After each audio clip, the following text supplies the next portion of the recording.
കൃത്യം 1 വർഷങ്ങൾക്ക് ശേഷം, അതായത് ചൈന യാത്രയ്ക്ക് ശേഷമുള്ള അടുത്ത വിദേശയാത്ര, അത് ഇക്കുറി ജപ്പാനിലേക്കാണ്.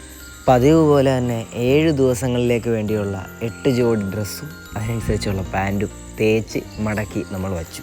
ഫ്ലൈറ്റ് രാത്രി 12 മണിക്കാണ്. പക്ഷെ നിലവിലെ സാഹചര്യം അനുസരിച്ച് കൃത്യം 4 മണിക്കൂർ മുമ്പേ റിപ്പോർട്ട് ചെയ്യണമെന്ന പ്രകാരം നമ്മൾ കൃത്യം 5 മണിയായപ്പോഴേ വീട്ടിൽ നിന്ന് ഇറങ്ങി.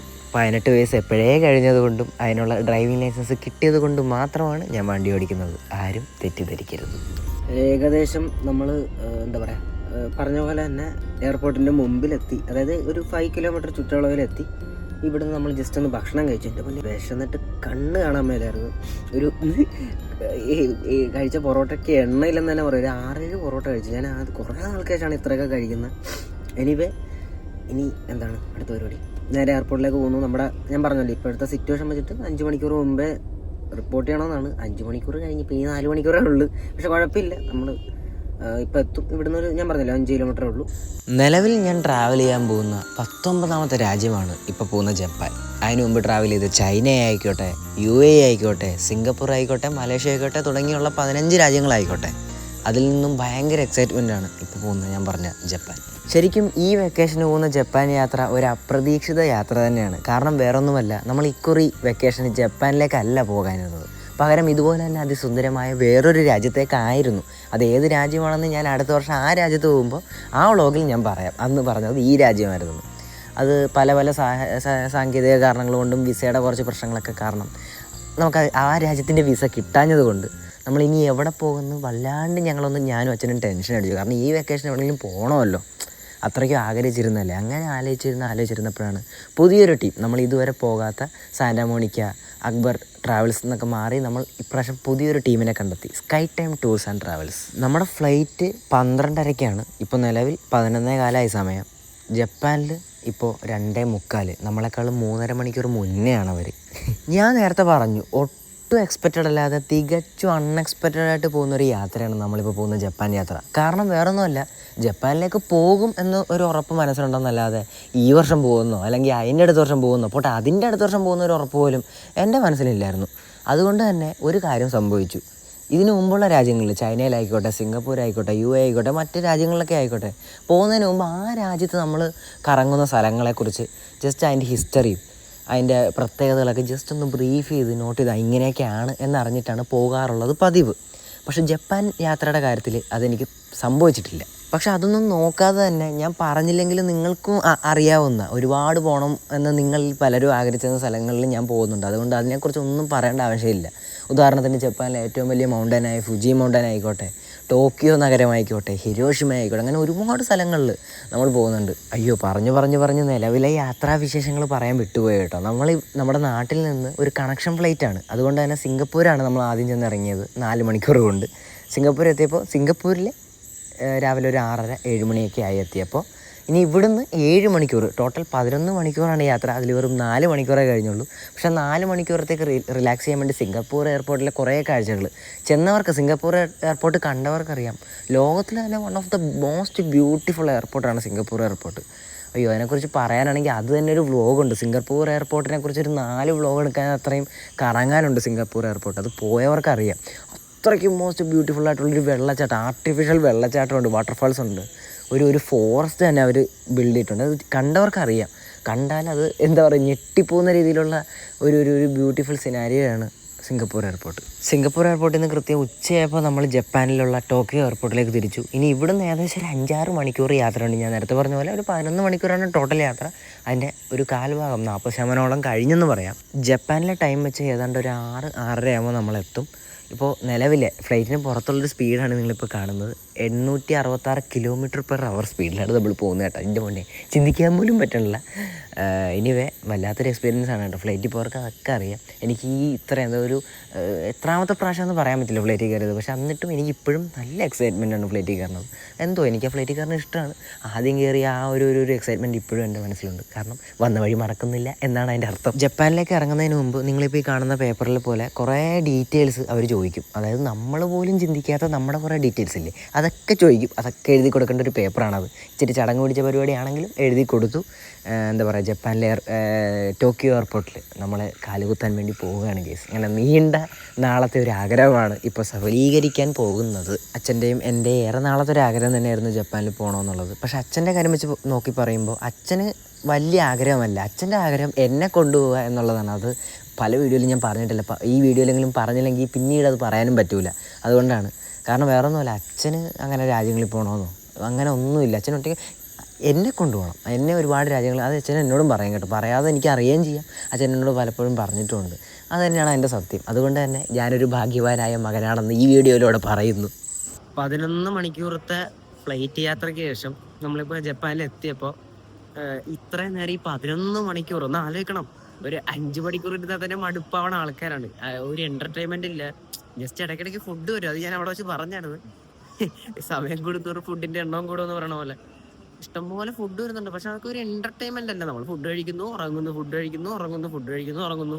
പിന്നെ സിനിമയുണ്ട്. പക്ഷെ അതൊക്കെ എൻ്റെ ടച്ചുള്ള സിനിമകളെ അല്ല. ഒരു ഇംഗ്ലീഷ് പടങ്ങളോട് എനിക്ക് അത്ര താല്പര്യം ഇല്ലാത്തതുകൊണ്ട് അത് കാണാനും വലിയ പിടുത്തമില്ലാത്തതുകൊണ്ട് ഞാൻ അവിടെ ഇങ്ങനെ ഉറങ്ങി. അച്ഛനും അതൊക്കെ തന്നെ. നെറ്റും ഇല്ല. ചെറുതായിട്ടൊരു വൈഫ് ഉണ്ട് കേട്ടോ. അത് ഞാൻ ഇപ്പോഴേ അറിഞ്ഞു. ഞാനത് പറഞ്ഞായിരുന്നു. നമ്മുടെ ഫ്ലൈറ്റിൽ ആദ്യമായിട്ടാണ് ഈ വിമാനം പറക്കുന്ന ടൈമിൽ അറ്റ് എ ടൈമിൽ മൊബൈൽ ഡാറ്റ കിട്ടുന്നു എന്നൊരു വലിയൊരു കാര്യം. കാരണം ഫ്ലൈറ്റിൽ ഇങ്ങനെ നമ്മൾ ട്രാവൽ ചെയ്യുമ്പോൾ വൈഫൈ കിട്ടുന്ന പറഞ്ഞാൽ വലിയ കാര്യമാണ്. എനിക്ക് കണക്റ്റ് ആയി. പക്ഷെ ചിലരുടെ ഫോണിലൊക്കെ അത് കണക്റ്റ് ആവുന്നുള്ളൂ. എന്നാലും നോക്കുമ്പോൾ അടുപ്പാണ്. 11 മണിക്കൂറാണ് ഫ്ലൈറ്റിൻ്റെ അകത്ത് ഇരുന്നത്. ഞാൻ പറയാൻ വന്നത്, ഈ 11 മണിക്കൂർ ഇരുന്നിട്ട് നമ്മൾ ജപ്പാനിലെ നരീറ്റ, ടോക്കിയോയിലുള്ള നരീറ്റ എയർപോർട്ടിൽ വന്ന് ഇങ്ങനെ നിൽക്കുമ്പോൾ ഉള്ളൊരു എന്താ പറയുക, ഒരു എക്സ്പീരിയൻസ് ഉണ്ടല്ലോ. അയ്യോ, ജസ്റ്റ് ഒന്ന് കാലുകുത്തിയപ്പോൾ തന്നെ ഭയങ്കര സന്തോഷമായി. ഇനിയുള്ള 5-6 ദിവസം അടിച്ചു പൊളിക്കാനുള്ളതാണല്ലോ എന്ന് ആലോചിക്കുമ്പോൾ ഒരുപാട് സന്തോഷമുണ്ട്. ഞാൻ നേരത്തെ ഫ്ലൈറ്റിൽ വെച്ച് കാണിച്ചൊരു പേപ്പറുണ്ട്, നിങ്ങളിപ്പോൾ കാണുന്ന പേപ്പർ. നമ്മൾ പോലും ഓർക്കാത്ത നമ്മുടെ കുറേ ഡീറ്റെയിൽസ് എഴുതേണ്ട ഒരു പേപ്പർ. ആ പേപ്പർ ഇവിടെ ചെക്കൗട്ടിൻ്റെ അവിടെ, ഇമിഗ്രേഷൻ്റെ അവിടെ കൊടുത്തു. അത് കഴിഞ്ഞിട്ട് നമ്മുടെ ലഗേജ്, എനിക്കും അച്ഛനും കൂടെ ഒറ്റ ലഗേജ് ആവശ്യമുള്ളൂ. അത് ഒരു 7 ദിവസമായാലും 10 ദിവസമായാലും അത്രേ ആവശ്യമുള്ളൂ. അധികം ഓവർ വെയ്റ്റ് ക്യാരി ചെയ്യാൻ താല്പര്യമില്ലാത്ത ആൾക്കാരാണ് ഞാനും അച്ഛനും. അങ്ങനെ പറഞ്ഞ് ടോക്കിയോ എയർപോർട്ടിൽ ഒരുപാട് നല്ല നല്ല കാഴ്ചകൾ കണ്ടു കഴിഞ്ഞ് നമ്മുടെ ഒരുപാട് നാളത്തെ ആഗ്രഹം, ജപ്പാനിൽ കാലുകുത്തുക എന്നുള്ള ആഗ്രഹം നമ്മൾ സാധിച്ചിരിക്കുകയാണ്. ഇനി നെക്സ്റ്റ് സ്റ്റെപ്പ് നമ്മുടെ ബസ് തിരക്കി പോവുക. നമ്മളിനി ഹോട്ടലിലേക്ക് പോകേണ്ട ബസ് തിരക്കി പോകുക എന്നുള്ളതാണ്. കൂടെ നമ്മുടെ ഈ കാണുന്ന മുബാഷിറേട്ടൻ, നമ്മുടെ ടൂർ ഗൈഡ്, 2 ഗൈഡുണ്ട്. അതിലൊന്ന് ബെൻസൺ എന്ന് പറഞ്ഞ ചേട്ടനാണ്, ഒന്ന് ഈ കാണുന്ന മുബാഷിറേട്ടൻ. ബെൻസൺ ചേട്ടനെ ഞാൻ കാണിച്ചു തരാം കുറച്ച് കഴിയുമ്പോൾ. 2 പേരും അടിപൊളിയായിട്ടോ, നല്ല വൈബ്. ഫസ്റ്റ് ദിവസം ഈ ജപ്പാനിൽ യാത്ര സ്റ്റാർട്ടായി ഫസ്റ്റ് ദിവസം തന്നെ നല്ല അടിപൊളിയായിട്ട് അവർ കമ്പനിയായി. ഒരുപാട് വർഷമായി ചിന്തിക്കുന്ന, നടക്കാൻ സാധ്യതയില്ല എന്ന് വിചാരിച്ചൊരു ആഗ്രഹമാണ് ഇപ്പോൾ സംഭവിച്ചിരിക്കുന്നത്. ജപ്പാനിൽ നമ്മൾ കാലുകുത്തിയിരിക്കണം. ഒരുപാട് ആഗ്രഹങ്ങൾ നമ്മൾ ആഗ്രഹിക്കും, പക്ഷെ എല്ലാം നടക്കുമെന്നല്ലല്ലോ വിചാരിക്കണം. ഇത് നടക്കുമായിരിക്കും, പക്ഷെ ആഗ്രഹങ്ങൾക്ക്, നമ്മൾ ഈ സ്വപ്നം കാണുന്നതിന് ലിമിറ്റൊന്നും ഇല്ലാത്തതുകൊണ്ട് ഒരുപാട് സ്വപ്നം കാണുന്നതിൻ്റെ കൂട്ടത്തിൽ ജപ്പാന് നമ്മൾ സ്വപ്നം കണ്ടു. പക്ഷേ ഒരു വർഷം മുമ്പ് വരെ ജപ്പാന് വരുമെന്ന് സ്വപ്നത്തിൽ പോലും ചിന്തിച്ചിട്ടില്ല. പക്ഷെ അതിപ്പോൾ സാധ്യതയില്ല. ആസ് യൂഷ്വൽ നമ്മുടെ ലഗേജ് എടുത്ത് നമ്മുടെ ബസ്സിൻ്റെ അകത്തേക്ക് വയ്ക്കുകയാണ്. ഇവിടെ നിന്ന് ഏകദേശം ഒരു 1.5 മണിക്കൂറോളം ഉണ്ട് നമ്മുടെ ഇന്ന് രാത്രി സ്റ്റേ ചെയ്യുന്ന ഹോട്ടലിലേക്ക്. Good evening. സോ അങ്ങനെ നമ്മൾ ജപ്പാനിൽ കാലുകുത്തിയിരിക്കുന്നു. ഓക്കെ, സോ ഇവിടുന്ന് ഓൾമോസ്റ്റ് നമുക്ക് 1 അവറോളം ജേർണി ഉണ്ട് നമ്മുടെ ഹോട്ടലിലേക്ക്. സോ ഹോട്ടലിൽ ചെന്ന് കഴിഞ്ഞ് നമുക്ക് ഞാൻ നിങ്ങൾക്ക് റൂം അസൈൻ ഓൾറെഡി ചെയ്ത് വെച്ചിട്ടുണ്ട്. അവിടെ ചെല്ലുന്നു, ഞാൻ നിങ്ങൾക്ക് ഓരോരുത്തർക്കുമായിട്ട് റൂം കീ എടുത്തു തരാം. അത് കഴിഞ്ഞ് നമുക്ക് ഇന്നത്തെ ദിവസം നമുക്ക് വേറെ പ്രോഗ്രാം ഒന്നുമില്ല. നമ്മൾ റൂമിലേക്ക് ചെല്ലുന്നു. നമ്മൾ പാക്ഡ് ഡിന്നറാണ് നമുക്കുള്ളത്. നിങ്ങൾക്ക് റൂമിലിരുന്ന് തന്നെ കഴിക്കാം. സോ പാക്ഡ് ഡിന്നർ കഴിഞ്ഞിട്ട് നിങ്ങൾക്ക് റെസ്റ്റാണ്. നാളെ തൊട്ടാണ് നമ്മുടെ ആക്ടിവിറ്റി സ്റ്റാർട്ട് ചെയ്യുന്നത്. ഓക്കെ, സോ നമുക്ക് അതിന് മുമ്പ് കുറച്ച് കാര്യങ്ങൾ എനിക്ക് ജസ്റ്റ് ഒരു ഇൻഫർമേഷൻസ് നോട്ടായിട്ട് പറയാനുണ്ട്.